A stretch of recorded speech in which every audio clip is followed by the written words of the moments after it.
Everyone, welcome to the Stock Market Morning Prep video for Tuesday, January 20th. Hope everybody's enjoying the long weekend. I wanted to get this video out today since the markets are closed to really peruse at your leisure. It's a little bit longer video than expected, but it's important. We are in the middle of conflicting with indicators and price and where we are right now in the charts. And I want to kind of dive in a little bit more since we are off today. Futures are open in Forex until 1 o'clock, but I wanted to get this out to you this morning sometime so you can kind of look through this and hopefully you can get something out of it.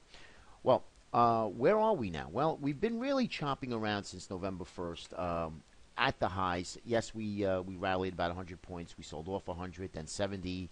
We rallied back up 70, and now we're in the process of moving lower. Now, Friday, we did have a decent up day. Fridays are usually bullish because there is a little bit of lack of liquidity on Friday, and even more so in the summer months. But, you know, as they all say, never short a dull market. So we did move up higher. That is a very good sign. We had a nice engulfing green candle. I'll show that to you in the charts. Have a lot of information on the charts, but I wanted to get through some of these key indicators that I look for possible bottoming and or carving out tops. Now, many of you who have followed me throughout the years, you know the indicators I like to look at. And one in front of you is the bullish percent SPX. Very reliable indicator. It's based off of point and figure charting, which is extremely reliable. Every time this indicator crosses above or below the 8, usually has some sort of movement to that side. Now, as you can see, there are little whipsaws, but if you get a crossover, you usually get a decent move. Now, we're way away from this area here. Now, that does not mean that we can't get a bounce to kiss this moving average and then roll back over again. So at the moment, we are up on Friday, and so I wouldn't doubt it if the markets were to get a bounce and get this indicator to kiss that 8 moving average and then start to roll over again. But we don't know yet, right? We don't know what's going to happen. We are up right now. Futures are up in the after hours. But we did have some disturbing news coming out of China last night when they actually froze margin accounts to 3 major brokerage firms, and that killed the Shanghai down its biggest loss in 6 years. Okay, so China is slowing. There's no two ways about it. There's a lot of money managers and hedge funds that are definitely looking at what's China doing. Right now, it hasn't been a major factor, but it will be. And if you look at copper, which I'll show you in a moment, copper is making new lows as we speak. In the last couple of days, it did get a little bit of a dead cat bounce, but we need to pay attention to this. Now, even though whether you're day trading, system trading, or in fact just scalping, that's one thing. You still need to know what the markets are doing. Now, more so if you're obviously a swing trader holding positions overnight, and of course if you're a long-term investor managing your IRA 401k, you have to be aware of what's your surroundings around you. Now, I do think the markets are still okay, but you have to use caution here. And when I get a mixed bag, I kind of take a step back a little bit and reduce my exposure if I'm taking on trading positions, options, and what have you. You just have to take a step back a little bit. So this is still on a big sell signal. Again, the longer it stretches, the more likely you're going to get a bounce. So we may get a bounce for a few days coming into this week. All right. Now let's take a look at the NDX, which is NASDAQ stocks above the 50-day moving average. We are not at these washout levels. Okay, that is what I'm looking for pretty much of a confirmation that we're going to get a bounce in the next day or two. That has not happened. So we have the SPX, bullish percent SPX, lower. We have stocks above the 50-day moving average on a NASDAQ, lower. But again, not at washout levels. That does not mean that we can't get a bounce here. But again, I'm looking for something a little bit lower, a little bit more fast-moving, frantic, panic selling that we can possibly say, hey, you know what? Maybe we get a little bit of a tradable bottom here that we can actually at least rally or retrace back to the upper end of the ranges. Okay, that has not happened yet. Okay, let's take a look at the McClellan oscillator. Very reliable indicator of reading overbought and oversold. Right now, we're basically neutral. We're at -2. So that tells me what this indicator tells me. Well, you say, well, -2, Mark. What does that tell you? It tells you nothing. Well, no, it tells me that we're not overbought and we're not oversold. And if that's the case, that means if the market does decide to have some legs to the upside, we're going to get a nice, healthy little move higher, right? Or if the market decides to gap up and then crap out and then rally, then sell off, well, the markets then will have plenty of room and energy, energy to move much lower, okay? So that's important. We want to know this. And we're not outside the Bollinger Band, so if we do get outside the Bollinger Bands here and here and here, that's where I'm looking for that washout where we get that bounce, okay? And we haven't had that. Obviously, you can see clearly we're -244, okay? Now let's take a look at one of my favorites, advanced decline with volume, okay? Again, with volume. Now this indicator is a little slow in turning, but when you get this washout levels, which we really weren't closely, we didn't get there yet, -2.5, somewhere around these areas we get a bounce. But you can see how we have divergence in a lot of these indicators. You know, the breadth is moving lower while the markets are making new highs. Boom, it finally catches up. Down what, 5%, I believe, here. Then the same thing, market rallies back up again, and sure enough, we fell off a cliff. And we haven't got back above 0, okay? Now, that 0 line here is important. If we rally the next couple of days and the breadth basically gets here and making lower highs than what the market's doing, you got to be careful. You've got to be careful here, okay? Right now, we want to see this start to rally on Tuesday and start to move much higher and follow price. If it's lagging price, which, again, most indicators lag price, that's true, but you cannot deny the fact that breadth of the market is not doing what price is doing. So, again, another warning sign, all right? Take a look at stocks above the 50-day moving average. Now, this is more of a deeper pullback, but again, not washout levels. So we could stop here, and that's fine. And when we do get a retracement rally, and if we do get it this week, we want to watch what the retracement rally produces, okay? If the rally produces a ho-hum type move, low volume, no movement really, then you got to be careful. Then you have to be careful that maybe some of these funds are going to be selling into that, okay? And if it does make a lower high, then all bets are off. I'm going to show you on the charts as well, okay, on these indexes. The VIX. Why isn't the VIX really selling off? Well, we had a -$1.44 yesterday, and we had a big move on Friday where stocks got squeezed into the close and even after hours on Friday coming off a long weekend. Why did this move very minimal? That is important. I believe that the VIX participants are saying we don't believe the rally. Okay, we don't believe Friday's move. So again, watch out for this. Now, great little trading strategy, and I've showed this to you many times. Every time the VIX breaks above the Bollinger Band, outside, it needs to close outside, then inside. If it closes outside and closes inside, that's a buy signal for the market, and vice versa. If it's the other opposite way, it would be a sell signal for the market, right? So right now we have plenty of room to run to the upside. We're not outside the Bollinger Band, okay, and didn't close outside the band. So this, to me, has some room to run to at least challenge the highs here. All right, so this is interesting why the VIX didn't sell off more than what it should have done. Right, it's literally only $1.44, so that's not really much of a big move.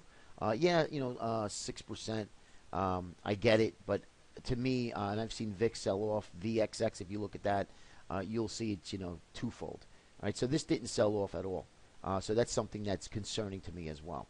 Okay, let's take a look at some key sectors here. Let's see where money is flowing into. So when I'm a little bit in doubt of what the index is doing, I like to see where the safe haven stocks are going, money's going, safe haven sector's going. Well, we clearly know if you look at the ratio chart of the consumer staples versus consumer discretionary, why is this still up here at elevated levels? That is not good, right? Because the gap is widening when money's coming into consumer staples. If the markets were healthy and investors were happy, they would be looking for more risk, and they would be buying discretionary stocks, not staples. Procter & Gamble, boring stocks. They don't want to see that. But if they're putting money to work, they're hiding their money into more of conservative and safe haven plays because they're nervous of where the market is right now. Obviously, volatility picked up, rightfully so. Okay, let's take a look at the utility sector, high-yielding utilities, right? Pay a nice dividend. Well, why is utilities continually move higher? The most boring index, but look at this move. I mean, you can't deny that money's flowing into that. That should be a no-no if the markets were extremely healthy. Okay? XLV Healthcare, same thing, way up top here. Why is money going into healthcare?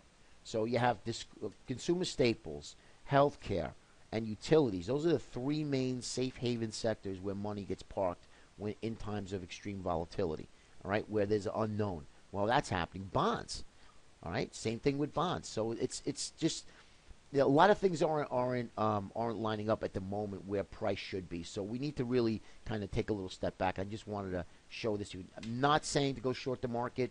I think the markets in the longer term are still healthy. Really haven't gone anywhere since November, and I'll show that to you in a chart segment. Look at gold.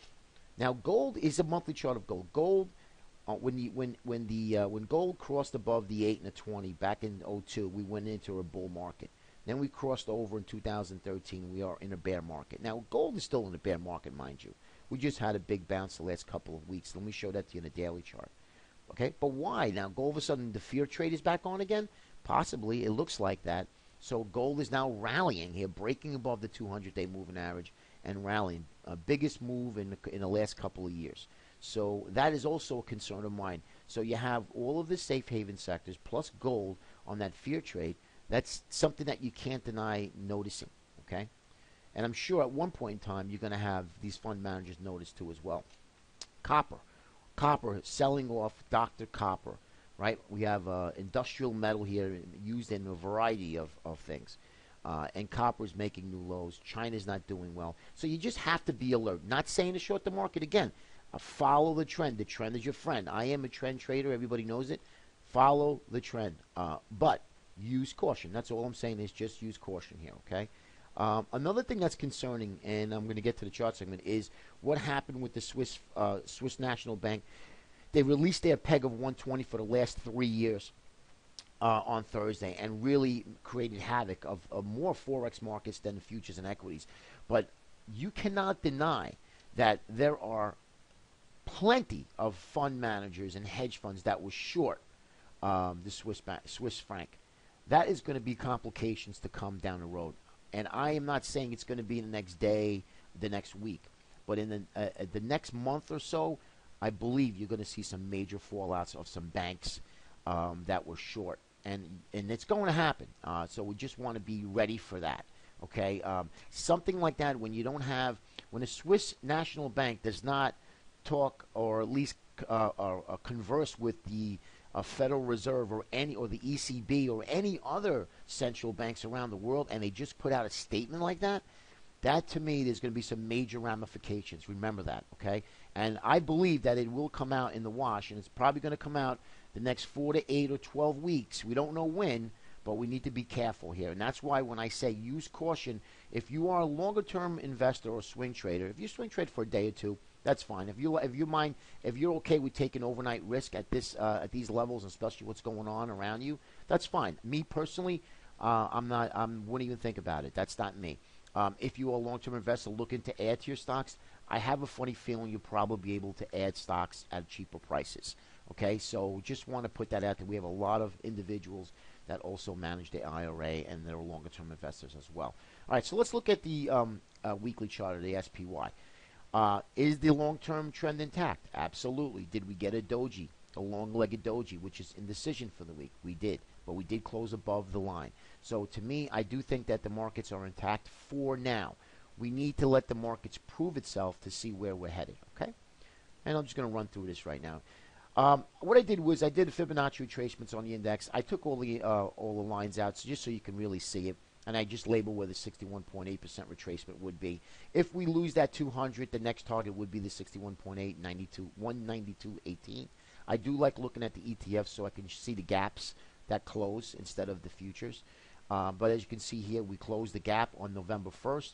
And we really been in a range. You can see here, really here to here. So as far as price has gone nowhere, but yeah, the volatility has increased immensely, and we're unwinding our overbought reading, so that's also a good sign for the bulls as well. But again, have to use caution here. Okay, here is the IWMs, and the IWMs again. If we take out if we take out the 200-day, which is 38%, look for that 61.8% retracement here to follow suit, and that'll be 110.39. Okay, you can see very sloppy trading. Now, we did make, right, a higher low, and then we made a lower high, and now we're making a lower high yet again. So we really need to take this area out here. If we could take this area out and start making higher highs again, then I think we're going to have at least a short-term uptrend back in place again. Right now, we do not have that. Okay, diamonds. Look at the diamonds: 38.2, 61.8%. Just looking dismal here. So we really need to really push this up, and we really need to start getting up and into this above the 50-day moving average for that market to really get going here. All right, 61.8% retracement. And we have the last one would be the Qs. As you can see, that's going to be the target. All right, guys, I hope it helps. I know it's a little bit longer video. However, I just want to point out some key points here, and I hope it helps your trading during the course of the trading week. Have a great and profitable week, and we'll speak to you on Wednesday.